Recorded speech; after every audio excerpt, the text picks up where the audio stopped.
حضرت انس رضی اللہ تعالیٰ عنہ روایت کریں ہیں کہ سنن نبی الاجپال کریم صلی اللہ تعالی وسلم نے ارشاد فرمایا کہ دو آوازیں اللہ کو پسند نہیں ہیں۔ وہ کون سی ہیں؟ ایک خوشی کے دن باجے بجانا، وہ اللہ پاک کو وہ آواز پسند نہیں ہے۔ اور دوسرا غم کے دن، جب کوئی غم مصیبت آ جاتی ہے اس کے دن اونچی آواز کے ساتھ رونا، یہ بھی اللہ کو پسند نہیں ہے۔ ان کے لیے اللہ پاک نے منع فرمایا ہے۔ تو آج کل یہ دیکھیں آپ کے سامنے 14 اگست کا دن ہے آج، اور 14 اگست کو باجے لوگ بجاتے ہیں، اپنے بچوں کو لے کے دیتے ہیں، یہ غلط طریقہ ہے، گناہ ہے۔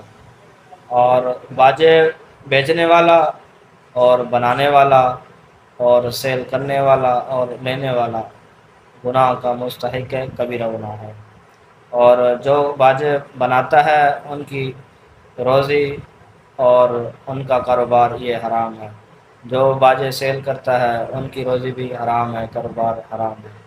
تو ہمیں چاہیے کہ ہم اس چیز سے پرہیز کریں، کیونکہ یہ بالکل غلط طریقہ ہے، لوگوں کو تنگ کرنے کا طریقہ ہے۔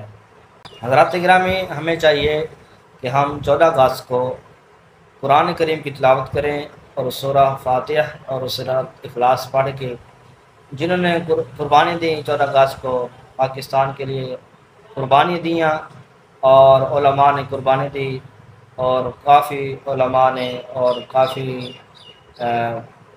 کافی بزرگوں نے قربانی دی پاکستان کے لیے، پھر پاکستان آزاد ہوا۔ ہمیں چاہیے ان کے لیے ایصال ثواب کریں، ان کے لیے دعا کریں، اللہ پاک ان کے درجات بلند فرمائے، اور ان کے صدقے اللہ پاک ہمیں بھی نیک کام کرنے کی توفیق عطا فرمائے۔ اصل مقصد تو یہ ہے، یہ تو نہیں ہے کہ باجے بجانا، موٹر سائیکل کے اوپر لوگوں کو تنگ کرنا، ایکسیڈنٹ کرنا، یہ بالکل غلط طریقہ ہے۔ تو ہمیں چاہیے ہم اپنی اصلاح کریں، اپنے بچوں کی اصلاح کریں، یہ چیزیں منع کریں۔ یہ باجے بجانا حرام ہے، تو لوگوں کو تنگ کرنے کا طریقہ ہے۔ بزرگ حضرات سو رہے ہوتے ہیں، بچے کیا کرتے ہیں، باجا بجاتے ہیں، ان کو تنگ کرتے ہیں، نیند حرام کر دیتے ہیں، یہ بالکل غلط طریقے ہیں۔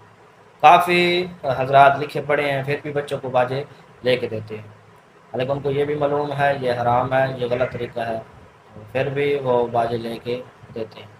حضرات گرامی، ہمیں چاہیے اس چیز سے پرہیز کریں، اور ہمیں اپنی اور اپنے بچوں کی اصلاح کریں۔ اللہ پاک ہم سب کو عمل کرنے کی توفیق عطا فرمائے، اور یہ ویڈیو شیئر کرنی ہے تاکہ میری وجہ سے، آپ کی وجہ سے کوئی اصلاح کر لے گا، اور آپ کے لیے اور ہمارے لیے صدقہ جاری بنے گا۔ وما علینا الا